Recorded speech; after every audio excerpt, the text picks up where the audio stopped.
السلام علیکم Islamic voices کے معزز دوستوں، آج میں آپ کو عبد المطلب کی زندگی کے بارے میں بتاؤں گا۔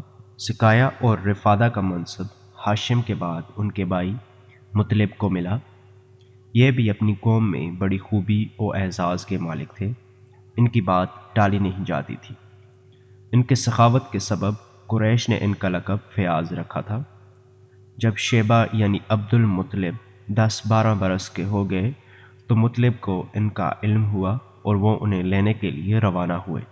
جب یثرب کے قریب پہنچے اور شیبہ پر نظر پڑی تو اشک بار ہو گئے، انہیں سینے سے لگا لیا اور پھر اپنی سواری پر پیچھے بٹھا کر مکہ کے لیے روانہ ہو گئے، مگر شیبہ نے ماں کی اجازت کے بغیر ساتھ جانے سے انکار کر دیا۔ اس لیے مطلب ان کی ماں سے اجازت کے طالب ہوئے، مگر ماں نے اجازت نہ دی۔ آخر مطلب نے کہا کہ یہ اپنے والد کی حکومت اور اللہ کے حرم کی طرف جا رہے ہیں۔ اس پر ماں نے اجازت دے دی اور مطلب انہیں اپنے اونٹ پر بٹھا کر مکہ لے آئے۔ مکے والوں نے دیکھا تو کہا یہ عبد المطلب ہے، یعنی مطلب کا غلام ہے۔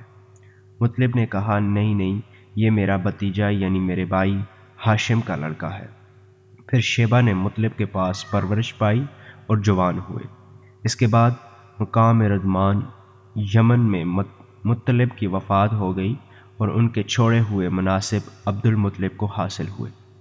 عبد المطلب نے اپنی قوم میں اس قدر شرف و اعزاز حاصل کیا کہ ان کے آباء و اجداد میں بھی کوئی اس مقام کو نہ پہنچ سکا۔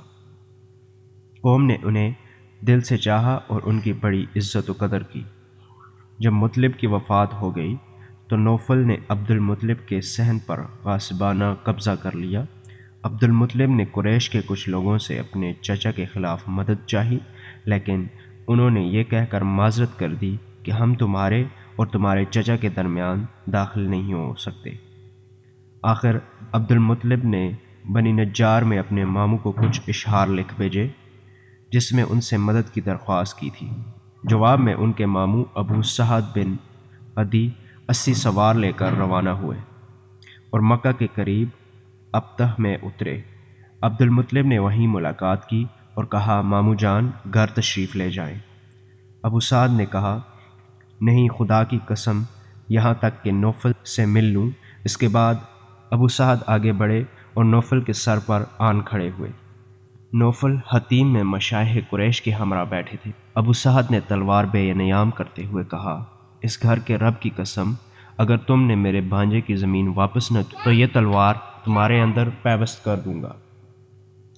نوفل نے کہا اچھا لو، میں نے واپس کر دی۔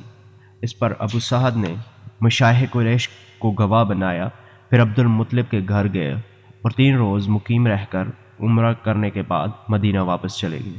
اس واقعے کے بعد نوفل نے بنی ہاشم کے خلاف بنی عبد الشمس سے باہمی تعاون کا عہد و پیمان کیا۔ ادھر بنو خزاعہ نے دیکھا کہ بنو نجار نے عبد المطلب کی اس طرح مدد کی ہے تو کہنے لگے کہ عبد المطلب جس طرح تمہاری اولاد ہے ہماری بھی اولاد ہے، لہٰذا ہم پر اس کی مدد کا حق زیادہ ہے۔ اس کی وجہ یہ تھی کہ عبد المناف کی ماں قبیلہ خزاعہ ہی سے تعلق رکھتی تھی۔ چنانچہ بنو خزاعہ نے دار الندوہ میں جا کر بنو عبد الشمس اور بنو نوفل کے خلاف بنو ہاشم سے تعاون کا عہد و پیمان کیا۔ یہی پیمان تھا جو آگے چل کر اسلامی دور میں فتح مکہ کا سبب بنا۔